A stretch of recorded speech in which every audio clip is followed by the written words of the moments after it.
Hey there, friends. It's David D. This is PRM. Hope you're having a lovely day. So the debate was last night. You're probably in recovery mode, as I am, and most of America is, because that was a disaster. What could be said about this debate that hasn't already been said about explosive diarrhea? Similar emotions. When you think of both of them, it's pretty much the same. You know, there's just pain and anguish and odors. Trauma is what I'm saying. It was traumatizing to watch that debate. Okay? 4 minutes. I think it was like 3 or 4 minutes. It started off nice and easy. Oh, so gentle. Trump really said to himself, I'm going to go in there and I'm going to be calm. And it lasted about 4 minutes. And it just got off the rails for the rest of the debate. It was traumatizing. Anyways, I took some notes and we'll go over them right now. Okay, we'll start with some Biden notes. He told Trump to shut up a few times. I like that. America wants Trump to shut up. He was speaking for us all there. So that was kind of funny. Points for Joe on the COVID-19 call-out. This is a layup. This is a total layup against Trump. Anybody can do it. Joe Biden did it, and he did it well.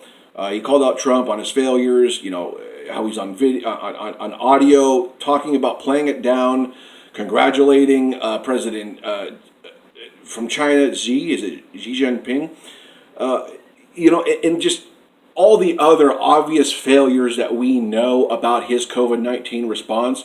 Joe Biden pointed out, and it was very successful.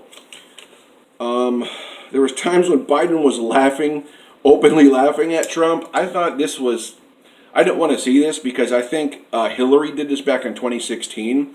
And I get it. Trump is a character, and he's just off his rocker. He's always on the offense, and he's just making stuff up on the fly, and it's just... But I don't want to see people laughing at him like that, because I think a lot of Americans just don't want to see the establishment laughing at the perceived populist who is Donald Trump, okay? So I think that plays in Trump's favor. Like, oh, look at Joe Biden, he's not even serious. They're going to spin it in their minds like, oh, look, you see him laughing at Trump. It's just kind of like, yeah, we've been laughing at him for 4 years, but, in their world, Trump is God, Trump is almighty, Trump is king, and that is blasphemy in the Trump world, so, but whatever. Called Trump a clown. That was kind of fun. That was also on the behest of America, because we all think Donald Trump is an absolute clown. He looks like a clown. He acts like a clown, talks like a clown. Chances are, he's a clown. Let's see. Biden called out the very fine people on both sides comment back in 2017 at the Unite the Right rally, the neo-Nazis, where Trump said there was good people on both sides. He wouldn't disavow Nazis. We know about that. Just a good reminder of who Donald Trump is. Let's see. Called Trump a racist. That's just a layup. That's textbook. We all know this. It's objective reality. Called out Trump's failure on the wildfires and climate change. And just, Trump has completely dropped the ball on that. He has no plans for it. He doesn't believe in climate science. He doesn't believe in climate change. He doesn't know the difference between weather and climate. Trump is an unmitigated disaster, okay, when it comes to science, climate science, and believing in it and acting on it. Let's see, called out, let's see, I got that one. Biden had moments where he was talking to the camera. Very effective stuff. Really, it could even be considered textbook politician stuff. But America needs this right now. Like he just looked in the camera and he was talking to the American public, and he stopped being in the debate, and he just focused in on the camera, and he talked to people who are suffering right now in America. And I thought that was really effective, because right now, more than ever, we need a steady hand. We need words of encouragement. We need optimism. We need a leader. And you're not going to get that from Trump. You're just going to get someone who's a fighter, who's an antagonist, who's a chaos agent. And right now, Biden obviously knew this was going to play well, and I think it did for him, just to talk to the camera, just talk to the people, that they're going to be okay, and we're going to get through this together, that sort of stuff. So I thought those moments, he had a few of them, I thought that was effective.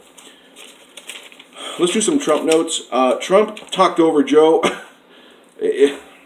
Trump has ADD. He likely has legitimate ADHD or ADD, something that's on the spectrum there. He just doesn't shut up. He's constantly talking over people. Chris Wallace couldn't bridle him. Nobody could bridle Donald Trump. And that's the appeal. I get it. The fighter, he's just like a boxer who just backs someone up in the corner and starts punching them. And, it's just, I get that. But it's not... It's not effective like they think it is in this political cycle, where we need proof of a leader, we need proof of somebody with compassion, we need proof of somebody who can get out of petty politics and work for the American people, and Trump didn't show that. It was just those moments where he kept interrupting. It's just, he's not there to be serious. Trump blamed China. He took no responsibility for COVID, which was just an awful moment. Because we've all heard the tapes already. He played it down.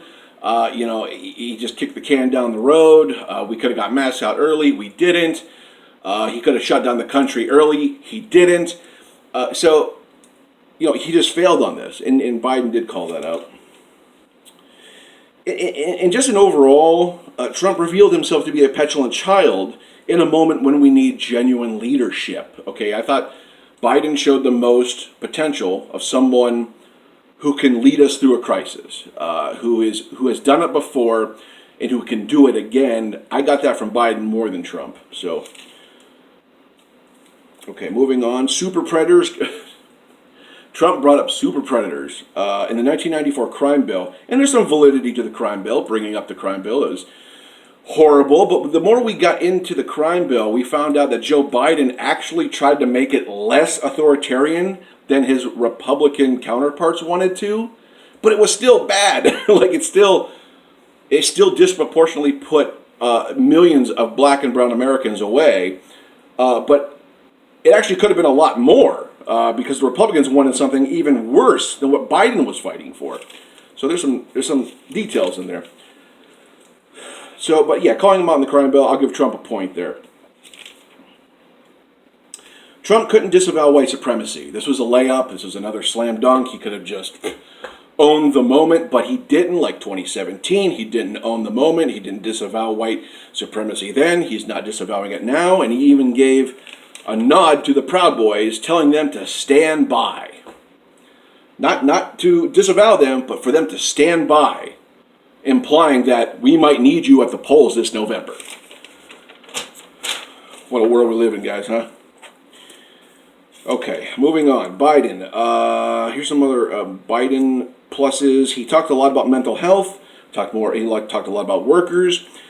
He called out Trump on Antifa, how Trump's own FBI director stated, quote, Antifa is more of an idea than an organization, which is fact. But Trump is trying to really just paint this broad brush that, Antifa is this organization and we need to take them down. And it's a decentralized movement. There's no leadership. No one has a card to Antifa. No one has a clubhouse. Nobody. It's an ideology. And Biden actually called that out. I was not prepared for that. Just saying. Called Trump out about calling our troops losers.